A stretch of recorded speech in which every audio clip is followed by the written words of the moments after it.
حاضرین جمعہ السلام علیکم ورحمۃ اللہ وبرکاتہ۔ الحمدللہ وکفی وسلام علی عبادہ الذین اصطفی، اما بعد فاعوذ باللہ من الشیطان الرجیم، بسم اللہ الرحمن الرحیم۔ الا ان اولیاء اللہ لا خوف علیہم ولا هم يحزنون، صدق اللہ المولانا العظیم۔ وبلغنا رسوله النبی الامین المختار الکریم، ونحن على ذلك لمن الشاہدین والشاکرین، والحمد للہ رب العالمین۔ آئیے کچھ عرض و معروضات پیش کرنے سے قبل سب سے پہلے آقائے نامدار مدینے کے تاجدار احمد مجتبیٰ محمد مصطفیٰ صلی اللہ تعالی علیہ وسلم کی مقدس بارگاہ میں درود شریف کا ہدیہ پیش کریں۔ الصلاۃ والسلام علیک یا رسول اللہ، الصلاۃ والسلام علیک یا حبیب اللہ، الصلاۃ والسلام علیک یا نور اللہ،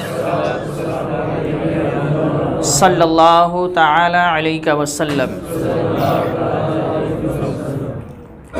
میرے پیارے آقا صلی اللہ تعالی علیہ وسلم کے پیارے دیوانوں، حضور غوث پاک رضی اللہ تعالی عنہ کی سیرت کے تعلق سے گزشتہ جمعہ کچھ باتیں ہم نے آپ کے سامنے پیش کرنے کی کوشش کی تھی۔ حضور غوث اعظم رضی اللہ تعالی عنہ کی زندگی رسول اعظم صلی اللہ علیہ وسلم کی سنتوں کے مطابق گزرنے والی زندگی ہے۔ غوث اعظم رضی اللہ تعالیٰ عنہ جہاں ایک اللہ کے ولی تھے، وہیں پر ایک بہت بڑے عالم دین، محدث، مفکر اور فقیہ بھی تھے، اور آپ کے علم کا مقام یہ تھا کہ پورے بغداد میں جتنے بھی علماء کرام تھے اس وقت کے، بڑے بڑے شیوخ تھے، وہ سارے شیوخ غوث اعظم کی محفل میں بیٹھ کر آپ کی تقریر کو سننا اپنی سعادت مندی سمجھا کرتے تھے۔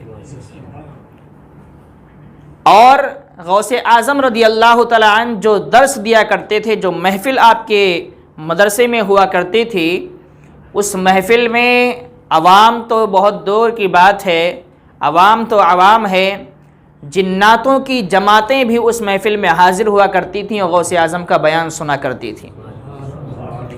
اور اس کے بعد میں پورے بغداد کے جو بڑے بڑے جید علماء تھے، جن کے علم و جلالت کا عالم یہ تھا کہ اچھے اچھے عالم ان کے سامنے ٹک نہیں پاتے تھے، ویسے علماء غوث اعظم کی محفل میں بیٹھ کر غوث اعظم کی تقریر کو سن کے اپنے لیے علم دین حاصل کرنے کا اور بڑھانے کا ذریعہ سمجھا کرتے تھے۔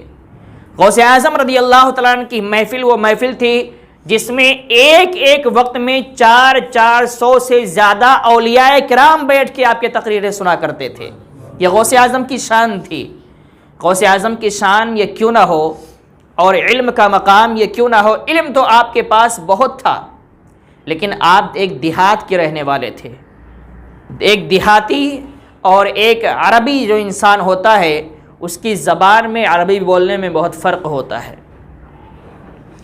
غوث اعظم رضی اللہ تعالیٰ عنہ علم کے میدان میں تو بہت آگے تھے، لیکن شروعات میں آپ بیان نہیں کرتے تھے، تقریر نہیں کرتے تھے، ہچکچاتے تھے، تھوڑا سا شرم محسوس کرتے تھے کہ یہ لوگ عرب کے لوگ ہیں، بغداد والے، ان کی زبان عربی ہے، یہ فصیح و بلیغ عربی بولتے ہیں، میں ایک دیہات کا رہنے والا ہوں، میں ان کے سامنے ہمت نہیں کر پا رہا ہوں۔ انہوں نے سوچا کہ اس لیے اگر میں بیان کرتا ہوں تو میری عربی ان سے اچھی نہیں ہو پائے گی، تو میرا مذاق بھی بن سکتا ہے، کچھ بھی ہو سکتا ہے۔ تو غوث اعظم اس خوف سے جو ہے وہ بیان نہیں کیا کرتے تھے۔ ہوا یہ اسی کشمکش میں آپ تھے، بیان کروں کہ نہ کروں، میری آواز اور میری جو زبان ہے وہ عربی نہیں ہے، عجمی ہے، کروں تو کیا کروں۔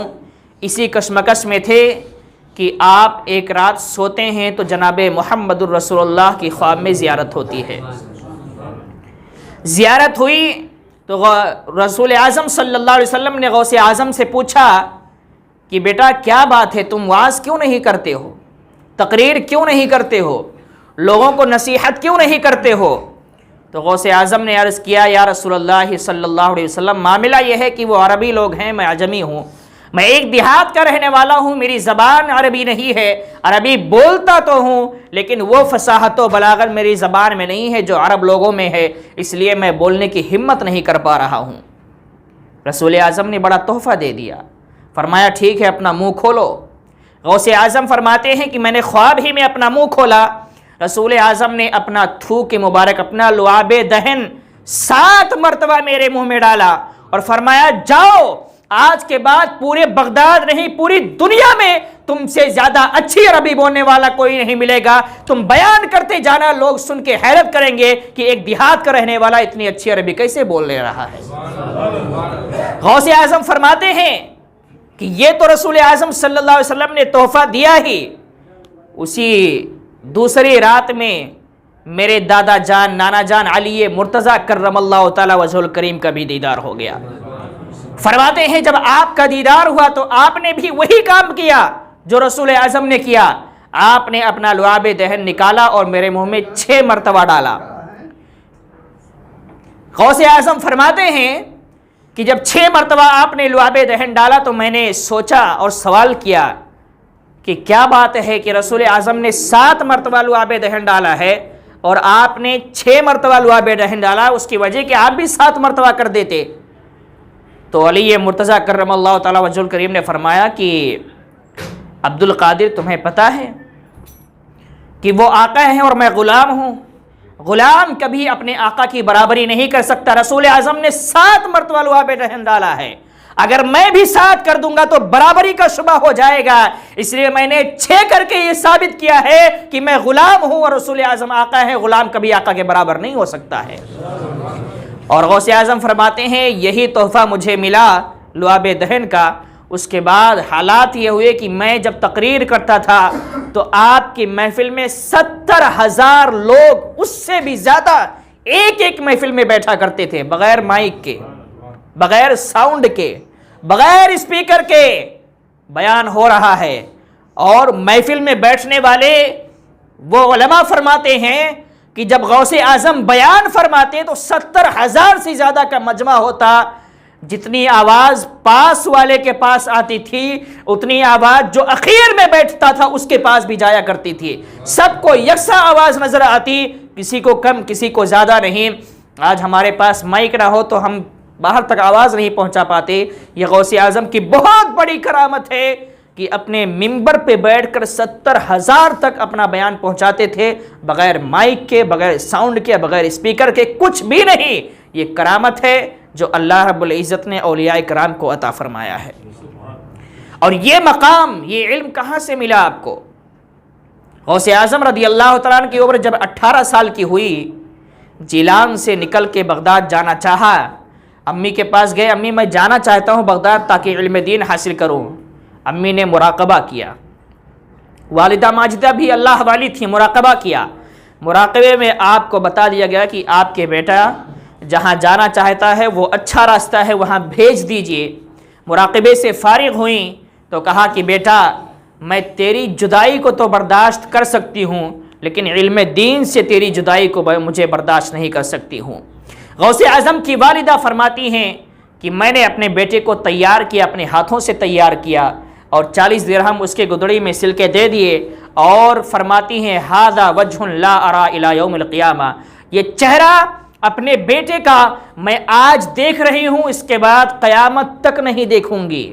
غور سے سن لو کیا فرماتی ہے، میرا بیٹا جب 18 سال کی عمر میں گھر چھوڑ کے بغداد جانے لگا تو فرماتی ہے مجھے یقین ہو گیا کہ میں یہ چہرہ آج دیکھ رہی ہوں، اس کے بعد قیامت تک مجھے یہ چہرہ نصیب نہیں ہوگا دیکھنا، دیکھنے کو ملے گا تو قیامت میں دیکھنے کو ملے گا۔ لیکن ماں ہے، ماں کا دل اپنے بیٹے کے لیے تڑپتا ہے، اس کے باوجود نے کہا نہیں جانا ہے، میں برداشت نہیں کر پاؤں گی، تو اتنا دور رہے گا کبھی دیکھنے کو نہیں۔ ان کو معلوم تھا کہ آج یہ جدائیگی میرے لیے تھوڑی تکلیف مجھے دے سکتی ہے، ماں کی ممتا تڑپ سکتی ہے، لیکن اگر میرا بیٹا علم دین سے خالی رہ گیا تو وہ جدائی ہمیشہ کے لیے میرے سے بے قرار کر دے گی۔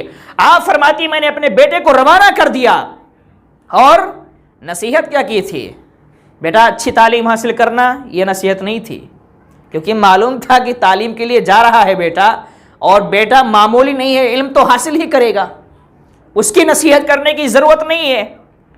یہ نہیں کہا کہ استاد کا ادب کرنا، کیونکہ معلوم تھا کہ بیٹا ویسا ہے، ادب تو کرے گا ہی۔ نصیحت کی تو ایسی چیز کی کہ وہ چیز ہر کام کے لیے کامیابی کرنے والی ہے۔ وہ کیا تھی؟ بیٹا کچھ بھی معاملہ تمہارے ساتھ ہو جائے کبھی جھوٹ نہیں بولنا۔ یہ جھوٹ نہیں بولنا ہمارے لیے، آج کے لوگوں کے لیے یہ معمولی چیز ہوتی ہے، معمولی چیز نا، جھوٹ بولو، کچھ بھی کرو، بے وقوف بنا دو۔ لیکن یہ جھوٹ اتنی بڑی لعنت ہے، اتنی بڑی لعنت ہے کہ انسان کی زندگی میں نا ذلت و رسوائی کے علاوہ کچھ نہیں لاتی ہے۔ کیا فرمایا؟ بیٹا جھوٹ نہیں بولنا۔ ڈاکوؤں کا سامنا ہو گیا، ڈاکوؤں نے قافلے کو لوٹ لیا، اس کے باوجود بھی جب آپ سے پوچھا گیا، ایک ڈاکو نے پوچھا کیا بات ہے تمہارے پاس، کون سی چیز ہے؟ 40 درہم ہیں، کہاں ہے؟ فلاں جگہ امی نے سل دیا ہے۔ دوسرا ڈاکو آیا، پوچھا، آپ نے وہی جواب دیا۔ حیرت میں پڑ گئے وہ ڈاکو لوگ کہ یہ 18 سال کا نوجوان، ہم نے سارے قافلے کو لوٹ لیا اور یہ سچائی کے ساتھ سب بتا رہے، اس کو ڈر نہیں لگ رہا ہے۔ ڈاکوؤں کے سردار کو خبر دی گئی، کہا لے کر آؤ نوجوان کو، ہے کون وہ؟ ڈاکوؤں کے سردار نے پوچھا کون سی چیز تمہارے پاس ہے؟ آپ نے وہی جواب دیا کہ 40 درہم ہیں۔ ڈاکوؤں کا سردار بھی پریشان ہو گیا کہ آخر یہ نوجوان کیسا انسان ہے، اس کو اپنی زندگی کا خوف نہیں ہے، اپنی زندگی سے محبت نہیں ہے، یہ اپنی چیز گنوانا چاہتا ہے، ہم ڈاکو ہیں، ہمارے سامنے قبول رہا ہے۔ لیکن ڈاکوؤں کے سردار کو تھوڑا سا رحم آیا، اس نے پوچھا نوجوان یہ بتاؤ کہ تمہیں معلوم ہے کہ ہم ڈاکو ہیں، ہم چوری کرتے ہیں، ہم لوٹ لیتے ہیں، اس کے باوجود تم سچ سچ کیوں بول رہے ہو؟ تو کیا فرمایا تھا؟ فرمایا کیا تم یہ چاہتے ہو کہ میں جھوٹ بول کے اپنی ماں کو ناراض کروں؟ کیونکہ جب میں گھر سے چلنے لگا تھا تو میری ماں نے نصیحت کی تھی، بیٹا کچھ بھی ہو جائے جھوٹ نہیں بولنا، اور میرے ساتھ کچھ بھی ہو رہا ہے، مجھے اپنی ماں کی نصیحت یاد ہے، مجھے جھوٹ نہیں بولنا ہے۔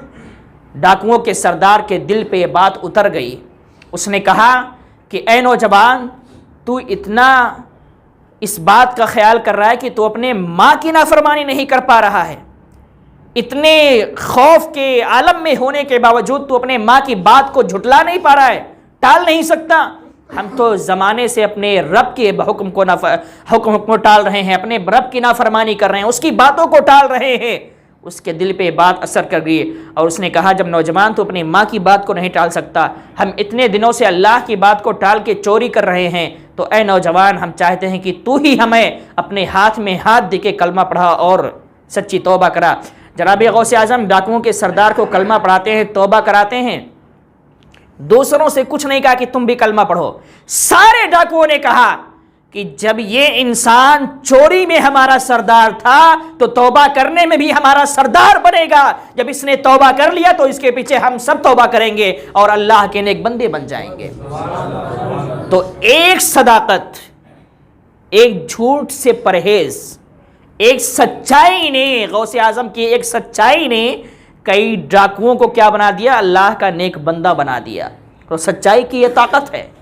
آج ہمارا حال یہ ہے کہ ہمارا بچہ اگر اسکول نہ جائے، عربی مکتب نہ جائے، کھیلنے کودنے میں ٹال دیا، دوسرے دن جب بھیجتے ہیں نا تو ماں سمجھا کے بھیجتی ہے، بول دینا جا کے پھوپھی کے ہاں گئے تھے، حالانکہ نہیں گئے تھے، گھر میں ہی تھے، گھر میں کوئی فنکشن تھا، کسی کا برتھ ڈے تھا، گھر میں خوشی منا رہے تھے، جا کے بول دینا ماموں کے یہاں گئے تھے۔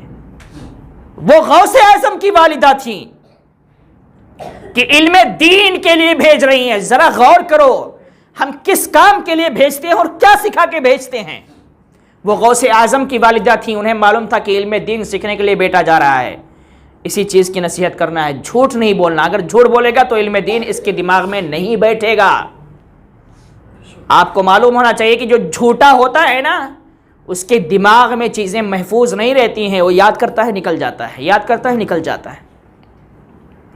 اس لیے غوث اعظم کی والدہ نے نصیحت کی تھی کہ تاکہ میرا بیٹا جو کچھ حاصل کرے وہ ہمیشہ کے لیے اس کے ذہن میں محفوظ ہو جائے اور اس کی برکتیں ملتی رہے، تاکہ جو علم حاصل کرے اس کی برکتوں کے ذریعے اس کو عزت و شہرت ملتی رہے۔ آج ہمارا حال یہ ہے کہ ہم اپنے بچوں کو جھوٹ کے علاوہ کچھ نہیں سکھاتے. سچ بولنا تو ہماری قسمت میں نہیں لکھا ہے، اور ہم خود نہ بولتے ہیں نہ بچوں کو بولنے دیتے ہیں. جھوٹ بول بول کے ہماری زندگی گزر رہی ہے، جھوٹ بول بول کے ہماری کمائی ہو رہی ہے. جو روٹی اور جو دانہ ہمارے جسم میں جاتا ہے وہ بھی جھوٹ بول کے آتا ہے. یہ حالات ہیں ہمارے. جب ہم جھوٹ بول کے حرام کھاتے ہیں اور جھوٹ بول کے حرام کھلاتے ہیں اپنے بچوں کو، تو وہ بچے اللہ کے ولی نہیں بنیں گے، اس وقت کے شیطان ہی بن کے سامنے آئیں گے. کوئی یہ نہ سوچے کہ میرا بیٹا بہت اچھا ہے، جوان ہوگا تو ہماری فرما برداری کرے گا، ہماری خدمت کرے گا. ہوتا یہ ہے کہ ہم یہ تمنا رکھتے ہیں بچہ جوان ہوتا ہے تو شرابی بن جاتا ہے. ماں باپ سر پٹک پٹک کے رو رہے ہیں کہ شراب چھوڑ دے، وہ بیوڑا شراب چھوڑنے کو تیار ہی نہیں ہے. یہ حالات ہیں ہمارے گھروں کے. اور پھر ہم یہ سپنے دیکھتے ہیں کہ ہم بہت بڑے کامیاب ہیں. کس طریقے سے ہم کامیاب ہیں؟ نہ تو ہمارے پاس علم دین ہے کہ ہم کامیاب ہیں. سب کچھ ہے ہمارے پاس، علم دین نہیں ہے. اور یاد رکھو یہ غوث اعظم رضی اللہ تعالیٰ ایک اللہ کے ولی تھے، اس کے باوجود انہوں نے اپنی پوری زندگی علم دین سیکھنے اور سکھانے میں صرف کی ہے. جامعہ نظامیہ آج بھی بغداد شریف میں ہے. یہ مدرسہ جو ہے یہ غوث اعظم کے استاذ کا تھا. سنو غور سے، غوث اعظم کے استاذ کا تھا جامعہ نظامیہ کے نام سے، آج وہ جامعہ قادریہ کے نام سے ہو گیا ہے. یہ آپ کے استاذ کا تھا. غوث اعظم علم میں اتنے ماہر تھے اور علم دین سے اتنی محبت، آپ کو اتنی لگاؤ تھی کہ سیکھنے سکھانے میں آپ کو بڑا مزہ آتا تھا. آپ کے استاذ نے دیکھا کہ ہمارے شاگردوں میں یہی ہے، عبد القادری ہے جو مدرسے کو سنبھال سکتا ہے، تو انہوں نے وہ مدرسہ غوث اعظم کے حوالے کر دیا کہ بیٹا تم چلاؤ یہ مدرسہ. اور جب وہ مدرسہ غوث اعظم کے ہاتھ میں آیا تو عمارت جو تھی نا، طالب علم جو علم دین حاصل کرنے والے ان لوگوں کے ایڈمیشن کی اتنی لائنیں لگ گئیں کہ مدرسہ کم پڑ گیا، رہنے کی جگہ نہیں تھی. غوث اعظم نے اعلان کیا بغداد والوں کے سامنے کہ ایسا ایسا معاملہ ہے، عمارت بڑھانے کی ضرورت ہے. لوگوں نے آپ کی آواز پہ لبیک کہا اور آس پاس کے جتنے بھی مکان تھے سارے مکان کو خرید کے مدرسے میں شامل کیا، عمارت بڑھائی گئی. آج بھی وہ مدرسہ جو جامعہ نظامیہ تھا غوث اعظم کے نام سے منسوب ہو کے جامعہ قادریہ بنا ہے، آج بھی وہ چل رہا ہے. اور وہاں صرف بغداد کے بچے نہیں پڑھتے ہیں، پوری دنیا کے بچے جاتے ہیں اور پڑھ کے آتے ہیں. یہ غوث اعظم کے استاذ کا قائم ہوا مدرسہ غوث اعظم کے ہاتھ میں آتا ہے. آپ اس کو وسیع کرتے ہیں، بڑا بناتے ہیں، اور یہ سلسلہ آج بھی چلتا آ رہا ہے. علم دین سیکھنے اور سکھانے کا جو ماحول غوث اعظم نے اپنے دور میں پیدا کیا تھا آج بھی ان کے مدرسے میں چل رہا ہے. علم دین کی اہمیت کو سمجھو. یہ اولیاء کرام کیوں اتنی اپنی پوری زندگی صرف کرتے چلے گئے علم دین میں. ہم نے اپنے بچوں کو جو بھی بنایا اللہ کا شکر ہے، لیکن کیا ہم نے اپنے بچوں کو اس قابل بنایا کہ وہ صحیح سے نماز پڑھ سکتا ہے؟ کبھی غور کیا آپ نے؟ یا کبھی ہم نے غور کیا؟ ہمارا بچہ انجینئر ہے، 1 لاکھ سیلری پا رہا ہے، ٹھیک ہے، بہت اچھی بات ہے. مجھے آپ یہ بتاؤ جو بچہ 1 لاکھ سیلری پا رہا ہے آپ کے مرنے کے بعد آپ کے جنازے کی دعا پڑھ سکتا ہے یا نہیں پڑھ سکتا؟ اس پہ غور کرو. جنازے کی دعا اسے یاد ہے کہ نہیں یاد ہے؟ جنازے کا طریقہ معلوم ہے کہ نہیں معلوم ہے؟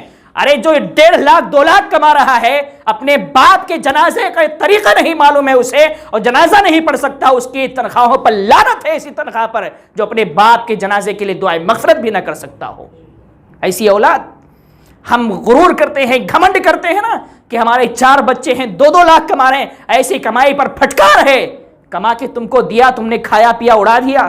اللہ کے یہاں اس کا حساب دو گے، پتہ چلے گا پکڑ میں آ گئے تو جہنم میں جاؤ گے. لیکن یہ تو بتاؤ تم نے اپنے بچے کو دینی تعلیم کتنی دی تھی؟ دینی تعلیم کتنی دی تھی؟ جوان بچوں کی بات آج میں کر رہا ہوں. آج بچے جوان ہو گئے ہیں گھروں میں. بغدادی قاعدہ جو آتا ہے نا، قاعدہ الف با تا، وہ قاعدہ بھی ان کو پڑھنا نہیں آتا. سورہ فاتحہ اور سورتوں کی بات بہت دور کی بات میں کر رہا ہوں. اور یہ ایسے ہی نہیں کر رہا ہوں، ان سے سابقہ ہوا ہے، سنا ہوا ہے، پڑھایا ہوا ہے تو بتا رہا ہوں آپ کو. بغدادی قاعدہ انہیں پڑھنا نہیں آتا. 18 سال کے نوجوانوں کی بات کر رہا ہوں، 20 سال کے نوجوانوں کی بات کر رہا ہوں. 2-4 بچوں کے باپ بن گئے ہیں. بچے تو پڑھ رہے ہیں، باپ کو نہیں آتا ہے. مجھے بتاؤ یہ کون سی زندگی ہم گزار رہے ہیں؟ کیا منہ دکھائیں گے خدا کی بارگاہ میں؟ جانا ہے نا ایک دن، ایسا تو ہے نہیں کہ 1000 سال یہیں رہنا ہے، قیامت تک یہی رہنا ہے۔ 100 سال سے زیادہ آج کل کوئی نہیں جیتا ہے، 100 کے اندر ہی ٹپکنا ہے۔ وہ بڑی قسمت والے ہیں بیچارے کہ 100 کے اوپر چلے جاتے ہیں، وہ چلے بھی جاتے ہیں تو بستر پہ ہی پڑے رہتے ہیں، پھر وہ طاقت نہیں رہتی کہ وہ چل پھر سکیں۔ وہ پہلے کا دور تھا کہ لوگ 150-100 سال تک جیتے تھے اور تندرستی کے ساتھ جیتے تھے۔ آج تو 50 کراس ہوا تو پیر میں تکلیف ہے، گھٹنے میں تکلیف ہے، کمر میں تکلیف ہے، ہم زمین پہ بیٹھ کے نماز نہیں پڑھ سکتے، سجدہ نہیں کر سکتے، رکوع نہیں، 50 بیماریاں آ جاتی ہیں۔ پھر بھی اس کے باوجود ہم کس مطلب خوشی میں چور ہیں، کس گھمنڈ میں چور ہیں کہ ہم کامیاب ہیں۔ کامیاب ہم کسی طریقے سے نہیں ہیں۔ کامیاب وہی انسان ہے جس کے پاس علم دین کی ڈگری ہے۔ ہمارے پاس دنیاوی ڈگری کوئی بھی ہو جائے، میں آپ کو ایک مثال دیتا ہوں، معذرت کے ساتھ چاہتا ہوں، وقت 2-3 منٹ زیادہ ہو جائے گا۔ ایک انسان ایسا جس کے پاس ڈاکٹر کی بھی ڈگری ہے، انجینئر کی بھی ہے، پروفیسر کی بھی ہے، IAS کی بھی ہے، سب کچھ 8-9 ڈگریاں آپ گن لیجئے، اس ڈگری کو ایک ساتھ رکھ دیجئے اور یہ سوچئے اس کے مرنے کے بعد وہ ڈگری کتنی کام آئے گی۔ کوئی بھی سوچے، دنیا میں جب تک زندہ ہے، جب تک نوکری لگی ہے، جب تک کام آ رہی ہے دنیاوی اعتبار کے، اس کے مرنے کے بعد وہ ڈگری 0/بھیلی، کچھ بھی کام نہیں آنے والی ہے۔ وہیں اس کے پاس 10 ڈگریاں ہیں، وہ 10 ڈگری کی بنیاد پر 10 لاکھ کماتا ہے مہینے کی، 10 لاکھ کماتا ہے، 10 لاکھ کماتا ہے۔